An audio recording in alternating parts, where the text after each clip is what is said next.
महादेवाच्या पिंडीवर प्रसाद दिवा नाही का हे ठेवायचं नसतं, कारण ती पिंड साधारण पिंड नाही, ती साक्षात भवानी आहे.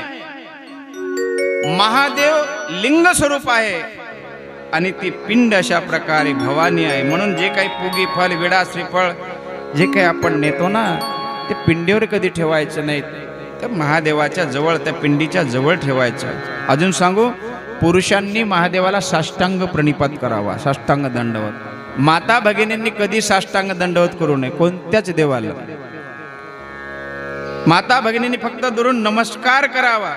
माझ्या महादेवाने स्त्रियांना दंडापासून मुक्त ठेवलेला आहे. स्त्रियांनी केवळ नमस्कार करावा, नमस्कारानेच तिला दंडवताचं फळ मिळते. कारण स्त्री ही या जगतामध्ये सर्वश्रेष्ठ मानलेली आहे. कोणतंच तत्व स्त्रीच्या आश्रयाशिवाय प्रगट होऊ शकत नाही. आणि म्हणून आपल्या संस्कृतीमध्ये स्त्रीचा विशेष महिमा सांगितलेला आहे. नवे नवे शिवालयात जर तुम्ही गेले तर तुम्हाला पाहायला मिळेल. जरा गेल्यानंतर विचारपूर्वक आणि मनपूर्वक दर्शन करत चला. महादेवाच्या मंदिरात गेल्यानंतर गेले ना आले असं नाही.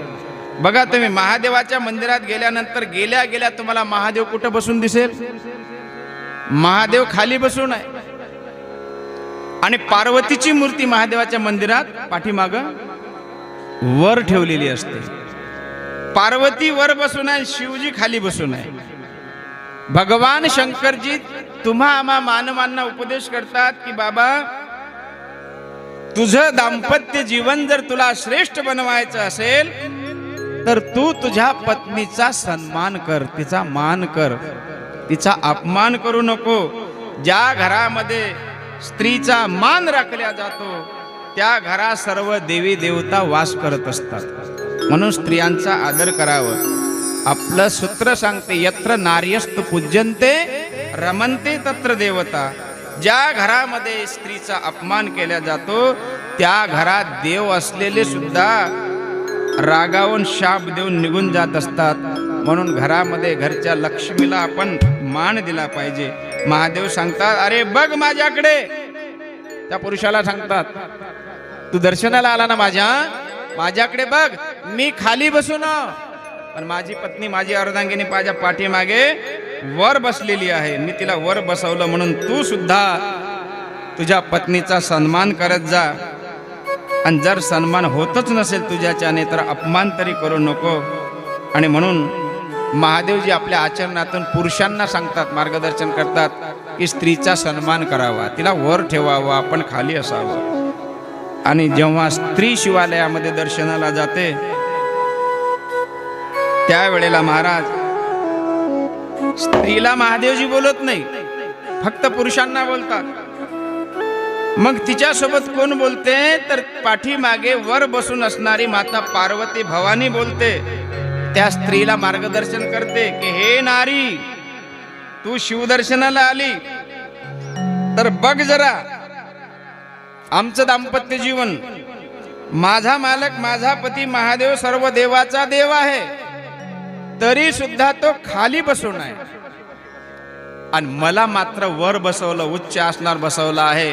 म्हणून हे नारी, तुला जर वाटत असेल की तुझ्या पतीने तुला मान सन्मान द्यावा, उच्च आसन द्यावं, असं जर तुला वाटत असेल तर एक गोष्ट लक्षात ठेव की माझ्या पतीने मला उच्च आसन दिलं आहे, त्याचं कारण माझ्या पतीला मी नेहमी पुढे ठेवलं. जरा लक्षपूर्वक आहे का माता भगिनींनो? ती पार्वती सांगते, मी माझ्या पतीला नेहमी पुढे ठेवलं, मी पतीच्या पुढे पुढे नाही केलं, मी नेहमी माझ्या मालकाला पुढे ठेवलं आणि मी त्यांच्या मागे खंबीरपणे उभी राहिली. म्हणून तू सुद्धा तुझ्या पतीला नेहमी पुढे ठेव आणि त्याच्या मागे तू खांद्याला खांदा देऊन खंबीरपणे उभी राहा. तू पुढे नको होत जाऊ. तुझा धर्म आहे तुझ्या पतीला पुढे ठेवणे. आणि म्हणून तू जर तुझ्या पतीला पुढे ठेवलं, मान सन्मान दिला आणि तो खंबीरपणे कोणत्याही परिस्थितीमध्ये त्याच्या पाठीमागे जर उभी राहिली तर तुलाही सुद्धा तुझा पती असाच माझ्यासारखा मान सन्मान दिल्याशिवाय राहणार नाही. म्हणून शिव मंदिरामध्ये गेल्यानंतर दोघांनाही उपदेश आहे. शंकरजी पुरुषाला सांगतात, भवानी स्त्रियांना सांगते. अजून एक गोष्ट सांगतो, महादेवाची प्रदक्षिणा करताना विषम प्रदक्षिणा करावी. 1 3 5 7 9 11 13 15 17 जेवढ्या काय करावी विषम संख्येमध्ये करावी.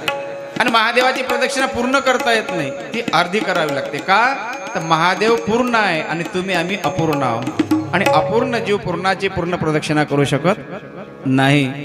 आणि दुसरी गोष्ट, जर पूर्ण प्रदक्षिणा करायची असेल तर महादेवाला अर्पित केलेलं जल, अभिषेकाचं जे काही जल असते, तो जो कुंड असतो, त्या कुंडाच्या बाहेरून जर अशा प्रकारे पूर्ण जागा असेल फिरायला, तर मग महादेवाची पूर्ण प्रदक्षिणा करता येते. परंतु ते जल ओलांडून मात्र पूर्ण प्रदक्षिणा करता येत नाही. दुसरी महत्वाची गोष्ट अजून, की महादेवाची प्रदक्षिणा करत असताना, नव्हे कोणत्याही देवाची प्रदक्षिणा करत असताना आपण जर इकडून चाललो आणि पुढचा माणूस जर तिकडून येत असला तर आपण त्याच्या बाहेरून गेलो पाहिजे, त्याच्या आतून नाही गेलो पाहिजे. म्हणजे काय होईल, आपण जर त्याच्या बाहेरून फिरलो तर आपल्याला महादेवाच्या पूजेसोबत त्याचीही प्रदक्षिणा, त्या भक्ताची प्रदक्षिणा केल्याचं पुण्य प्राप्त होते, नाहीतर दोष लागतो. असे काही प्रदक्षिणेचे सुद्धा नियम सांगितलेले आहे. आणि अजून सांगतो की महादेवाला जर तुम्ही ध्वज अर्पण केला तर शिवपुराणामध्ये वर्णन आहे, तुमची यशाची, विजयाची ध्वजा आयुष्यभर फडकत राहील. म्हणून महादेवाला ध्वज अर्पण करणं सुद्धा फार महत्वाचं सांगितलेलं आहे. इतकंच नाही, महादेवाच्या देवळाच्या सावलीत एखाद्या पापी माणसाचा जरी मृत्यू झाला तरी त्याला शिवलोकाची प्राप्ती होते असं वर्णन आहे. महादेवाच्या दर्शनाचा रे केवळ संकल्प जरी आम्ही केला तरी मनुष्य सर्व पापातून मुक्त होत असतो. म्हणून शिवालयात रोज गेलं पाहिजे. रोज होत नसेल तर कमीत कमी सोमवारी तरी गेलं पाहिजे, आणि नाही होत तर महिन्यातून एकदा तरी जा, शिवदर्शन करा. शिवदर्शन केल्याशिवाय राहू नका.